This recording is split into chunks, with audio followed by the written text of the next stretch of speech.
વરસાદની સિઝનમાં રસ્તા પર પડેલા મસમોટા ખાડાથી વાહન ચાલકો હેરાન પરેશાન થઈ ગયા છે ત્યારે જૂનાગઢ શહેરમાં પણ લોકો ખરાબ રસ્તાને લઈને ત્રાહિમામ પોકારી ઉઠ્યા છે।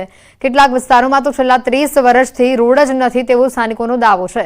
રસ્તા પર પડેલા મસમોટા ખાડા વિકાસની ચાડી ખાઈ રહ્યા છે અને ભ્રષ્ટાચારની પોલ ખોલી રહ્યા છે ત્યારે જૂનાગઢની પ્રજા પણ તંત્રને સવાલ કરી રહી છે। શહેરીજનોને ક્યારે સારા રસ્તા મળશે તો વિપક્ષે પણ સત્તાપક્ષ ઉપર ગંભીર આરોપ લગાવ્યા છે। તકલીફ રોડની છે, ખાડા શહેરમાં રોડમાં વાહન હાલતા નથી। અમે 2 મહિના છે સતત વાહન બંધ કરી દેવું પડ્યું મારે। લ્યો જાઉં બજારમાં હું લે કેવી રીતે જાઉં? ક્યાંક જાય તો રિક્ષા પહોંચતી નથી, ઘરનું વાહન હાંકતો હાલા તો હાંકી શકતા નથી। આ બધા રોડો છે એ બધા એવી પરિસ્થિતિમાં થઈ ગયા છે કે એની અંદર કોઈ માણસો, સામાન્ય માણસો, એમાં સિનિયર સિટીઝનો જેવા અમારા જેવા માણસો તો અહીંથી નીકળે તો બાજુમાંથી કોઈ સ્કૂટરવાળો નીકળે તો એ પાણી ઉડાડતો જાય, આખા કપડાં ભરાઈને હોય। હજી ગટરના પ્રશ્નો એમનેમ છે, પાણીની લાઈનના પ્રશ્નો એમનેમ છે અને ગેસની પાઇપલાઇનના કામ હજી અધૂરા છે। અમને એવો જવાબ મળે છે કે એ કામ પૂરા થશે પછી અહીંયા રિપેરિંગ કે નવા રોડ બનશે। માં રક્ષાબંધન પર્વની પારંપરિક રીતે ઉજવણી કરવામાં આવી। આજના પવિત્ર દિવસે માછીમારો દરિયો ખેડવાની શરૂઆત કરે છે ત્યારે માછીમારોની આજીવિકાના સાધન એવા હોડીની માછીમારોએ પૂજા કરી, સાથે દરિયાદેવની પૂજા કરી માછીમારીની સિઝનનો આરંભ કર્યો। ચોમાસા દરમિયાન દરિયો તોફાની રહેતો હોવાથી આ દિવસોમાં માછીમારોનું વેકેશન હોય છે ત્યારે હવે તેમનું વેકેશન પૂર્ણ થયું છે। માછીમારોમાં અનેરો ઉત્સાહ પણ જોવા મળ્યો। દિવસે જ રાજકોટમાં બહેનોએ ગુમાવ્યો ભાઈ। મૂળ માળિયા હાટીનાના વતની અને ગોંડલનો 12 સાયન્સમાં ભણતા શ્યામ પાઠક નામના વિદ્યાર્થીનું મોત થયું છે। 4 દિવસથી આ વિદ્યાર્થી બીમાર હોવા છતાં પરિવારને છેલ્લે જાણ કરવામાં આવી। હોસ્ટેલ સંચાલકોએ તેની એમડી ડોક્ટર પાસે સારવાર ન કરાવ્યાનો પરિવારજનોનો આક્ષેપ છે। હોસ્ટેલ અને ડોક્ટરની બેદરકારીના કારણે બાળકનું મોત થયું હોવાનો પરિવાર આક્ષેપ કરી રહ્યા છે। છેલ્લા 4 દિવસથી મેનેજમેન્ટ શું કરતું હતું? ન તો છોકરાની સારવાર લીધી, ન તો કોઈ સારી જગ્યાએ છોકરાને કોઈ દવા લેવા ગયા, ન એના પેરેન્ટ્સને જાણ કરી। તો 4 દિવસથી આ છોકરો દુખાવામાં તડપતો હતો। એકવાર એને પેરેન્ટ્સને જાણ કરવાનું ન થયું કે અમે જાણ કરીએ, અને એના પછી પણ અત્યારે મેનેજમેન્ટ વાળા જવાબદારી નથી લેતા કે ક્લિનિકમાં અમે દવા લીધી તો ઠીક થઈ ગયું। હવે એવું કયું ક્લિનિક છે કે જે પેશન્ટને એડમિટ કર્યા પછી વગર રિકવરી વગર એ ડિસ્ચાર્જ આપી દે છે? હવે એ ક્લિનિક વાળાએ અડધી કલાકની અંદર રિકવરી આવી ગઈ અને ડિસ્ચાર્જ આપી દીધો ને એની જ અડધી કલાકની અંદર તબિયત વધારે બગડી ગઈ। તો એવું કયું હોસ્પિટલ છે કે વગર રિકવરી એ ડિસ્ચાર્જ આપે છે? ગુનેગારોને આકરામાં આકરી સજા થવી જોઈએ, કોઈ પણ કારણસર બક્ષાવો ન જોઈએ। ગુનેગારો જેટલા બી હોય, મેનેજમેન્ટ ઓથોરિટીની ભૂલ હોય, ડોક્ટરની ભૂલ હોય, જે બી હોય, એ બધાને આકરામાં આકરી સજા થવી જોઈએ, જેનાથી ભવિષ્યમાં તકલીફ ન પડે બીજા કોઈ બાળકને આ પ્રકારની। રક્ષાબંધન નિમિત્તે અરવલ્લીના યાત્રાધામ શામળાજીમાં ભક્તોની ભારે ભીડ ઉમટી છે। વહેલી સવારથી જ ભગવાન શામળાના દર્શન માટે ભક્તોની લાંબી કતારો જોવા મળી। કેટલાય ભક્તોએ ભગવાન સન્મુખ રાખડી અર્પણ કરી। હજારો ભક્તોની રક્ષાના તાંતણે બંધાશે આજે શામળિયા। રક્ષાબંધન એટલે કે રાખડી બાંધવાનું શુભ મુહૂર્ત બપોરે 2:15 વાગે એટલે કે ઉઠાપનમાં છે। ઉઠાપનમાં ભગવાનને પહેલાં સોનાની રાખડી અને ત્યાર પછી ભાવિક ભક્તો દ્વારા લાવેલી રાખડીઓ બાંધી અને ભક્તોની સંપૂર્ણ મનોકામના પૂર્ણ થાય તેવા ભાવથી ભગવાનને તે અર્પણ કરવામાં આવશે। પૂનમ છે, રક્ષાબંધનના પવિત્ર તહેવારે અમે દર્શન કરવા આવ્યા છીએ સ્પેશિયલી। હવે અહીંથી અમે ભાઈને રાખડી બાંધવા જઈશું। એના સારી આવડતા માટે સરસ લાગ્યું દર્શન કરીને। ભાવિ ભક્તો આજે આનંદમય અને ઉલ્લાસમય ભગવાનની રાખડી અર્પણ કરી રહ્યા છે।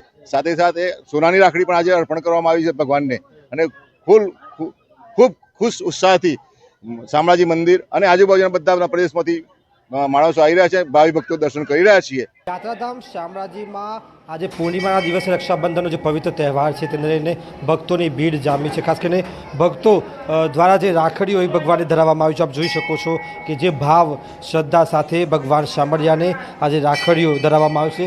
ભગવાનનો જે ચતુર્ભુજ અવતાર છે જે જોઈ શકાય છે કે ભગવાનનો વિષ્ણુ અવતાર, અને ભગવાનના દર્શન કરી જે અહીં આવતા ભક્તો હોય, મહિલાઓ મોટી સંખ્યામાં જોવા મળે છે, ત્યારે ભાવ પ્રકટ કરવામાં આવ્યો છે કે ભગવાન તેમની રક્ષા કરે। તમને દ્રશ્યો બતાવી દઈશ કે જે પ્રકારે જનસમૂહ ભક્તોની જે ભીડ છે જય શામળિયાના નાદ સાથે ભક્તો અહીં મોટી સંખ્યામાં આવી રહ્યા છે ત્યારે ભક્તો અહીં આશીર્વાદ મેળવી રહ્યા છે ભગવાનના અને સાથે સાથે જે પ્રકારે ભગવાન તેમની રક્ષા કરે તેવું પણ તેઓ પ્રાર્થના કરી રહ્યા છે ત્યારે અહીં ભાવ સાથે રાખડી બાંધવામાં આવી છે ભગવાનને અને ભક્તો અહીં આવી અને મોટી સંખ્યામાં દર્શન કરી રહ્યા છે.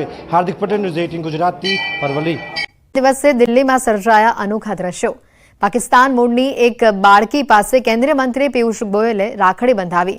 પાકિસ્તાનની રહેવાસી અને હિન્દુ ધર્મની એક નાની અને ખૂબ જ સુંદર બાળકી છે જેનું નામ છે નાગરિકતા. આ સુંદર બાળકીને તે સમયે પ્રધાનમંત્રી નરેન્દ્ર મોદી દ્વારા નાગરિકતા નામ આપવામાં આવ્યું. આ બાળકીને ભારતીય નાગરિકતા પણ આપવામાં આવી છે. કેન્દ્રીય મંત્રી પિયુષ ગોયલ પોતે પણ આ નાની બાળકીથી ખૂબ જ ખુશ હતા અને સૌથી પહેલા તેણે આ બાળકીને બોલાવી અને બાદમાં તેની પાસે રાખડી બંધાવી. સુદામા નગરી અને ગાંધી ભૂમિ તરીકે ઓળખાતા પોરબંદરનો આજે સ્થાપના દિવસ છે. પોરબંદરની સ્થાપના વિક્રમ સંવત 1046ના શ્રાવણી પૂનમના દિવસે થઈ. પોરબંદરે 1034 વર્ષ પૂર્ણ કરીને 1035મા વર્ષમાં પ્રવેશ કર્યો. આ નગર શિલ્પ સ્થાપત્યોથી સમૃદ્ધ છે. અરબી સમુદ્રના કિનારે વસેલું પોરબંદર 10મી સદીમાં વસેલું નગર છે.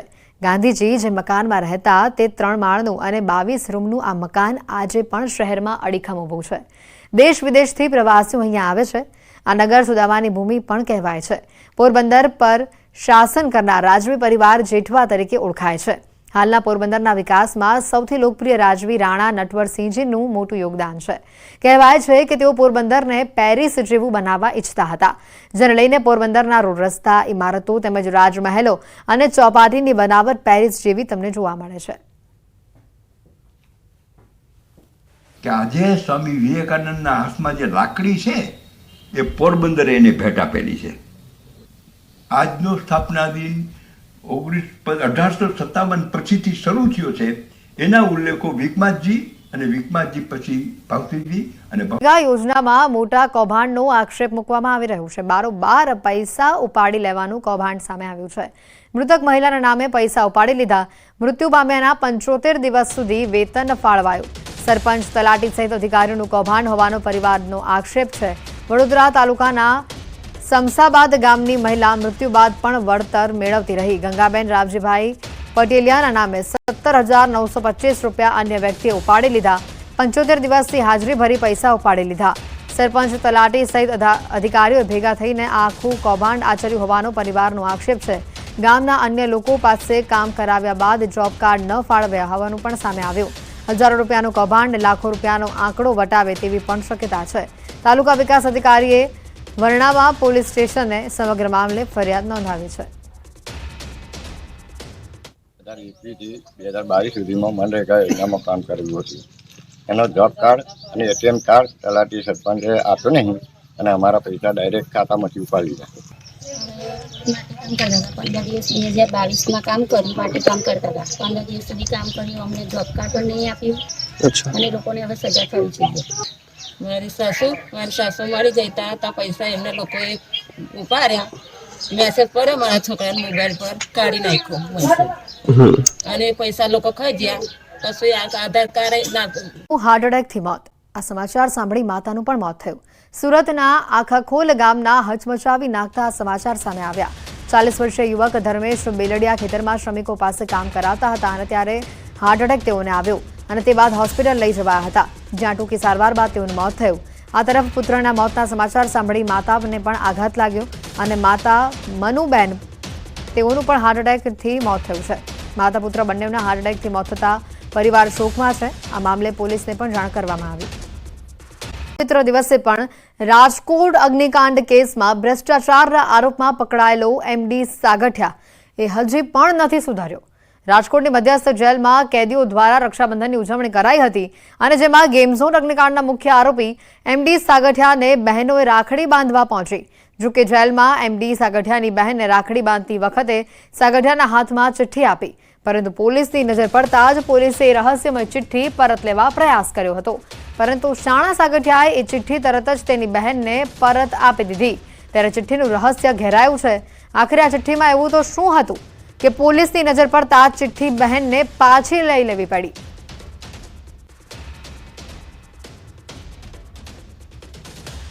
આ ઘટનાના આ દ્રશ્યો પણ આપણે બતાવી રહ્યા છે કઈ રીતે ચિઠ્ઠીની આપલે અહીંયા થઈ રહી છે। પોલીસની નજર પડતા જ આ ચિઠ્ઠી પરત સાગઠિયાએ તેની બહેનને આપી દીધી।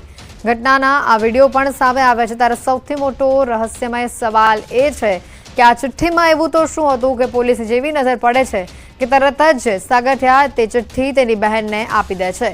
આ ચિઠ્ઠીનું રહસ્ય હાલ અકબંધ છે। વધુ માહિતી મેળવીશું। હાર્દિક ફોનલાઈન પર સંવાદદાતા જોડાઈ ચૂક્યા છે। હાર્દિક, વધુ માહિતી શું આવી રહી છે સામે? તેઓની બહેનનું કોઈ નિવેદન સામે આવ્યું કે કેમ? ચોક્કસથી ન્યૂઝ 18ની ટીમ દ્વારા તેમની બહેનનો આ મામલે સંપર્ક કરવાનો પ્રયાસ કરવામાં આવ્યો હતો। જો કે તેમની બહેન છે તે પણ જે છે કંઈ પણ બોલવાથી ઇનકાર કર્યો હતો અને મીડિયાથી દૂરી બનાવી હતી। પરંતુ સૌથી મોટો સવાલ એ છે કે જે છે મીડિયા હતું, પોલીસ અધિકારીઓ હતા, તેમ છતાં પણ એમની બહેને એટલી હિંમત બતાવી કે બધાની વચ્ચે પોતાના ભાઈને ચિઠ્ઠી પહોંચાડવાનો પ્રયાસ કર્યો હતો, સંદેશો કંઈક પહોંચાડવાનો પ્રયાસ કર્યો હતો, જે ખૂબ જ નિંદનીય કહી શકાય। જો કે સ્થાનિક પોલીસની નજર પડતા તેમને તાત્કાલિક એ ચિઠ્ઠી ઝૂંટવી દીધી હતી અને એ ચિઠ્ઠી જે છે તેમના બેનને પાછી આપી દીધી હતી। પરંતુ સૌથી મોટો સવાલ એ છે કે જે ચિઠ્ઠીમાં એવો કયો મેસેજ હતો કે તે એમની બેન છે તે ત્યાં રૂબરૂ નહોતા આપી શકતા, બધાની વચ્ચે નહોતા આપી શકતા, લખીને ગુપ્ત રીતે મેસેજ આપવાનો પ્રયાસ કર્યો હતો। પરંતુ ક્યાંક ને ક્યાંક એમડી સાગઠિયા છે તે તેમની હરકતોને લઈને અગાઉ પણ અનેક વખત ચર્ચાઓમાં આવી ચૂક્યા છે। રાજકોટ અગ્નિકાંડના જે આરોપી છે એમડી સાગઠિયા, તેમની સામે અલગ અલગ અનેક આક્ષેપો પણ થયા છે। ત્યારે આજે બધા લોકોની વચ્ચે તેમની બેને જે છે ઓવરણા લેતા હતા અને એ દરમિયાન બધાની નજર જ્યારે ઓવરણા ઉપર હતી ત્યારે તેમને ચૂપચાપ રીતે જે ચિઠ્ઠી છે, એક મેસેજ છે તે આપવાનો પ્રયાસ કર્યો હતો। પરંતુ સ્થાનિક પોલીસની સતર્કતાથી એ અટકી ગયો હતો। પરંતુ સૌથી મોટો સવાલ એ છે કે જો આ ગેરકાયદેસર છે તો આવી હરકતો કેમ કરવામાં આવે છે? ત્યારે એમડી સાગઠિયાને લઈને પણ અનેક આક્ષેપો પણ થઈ રહ્યા છે। બિલકુલ, આભાર હાર્દિક માહિતી બદલ।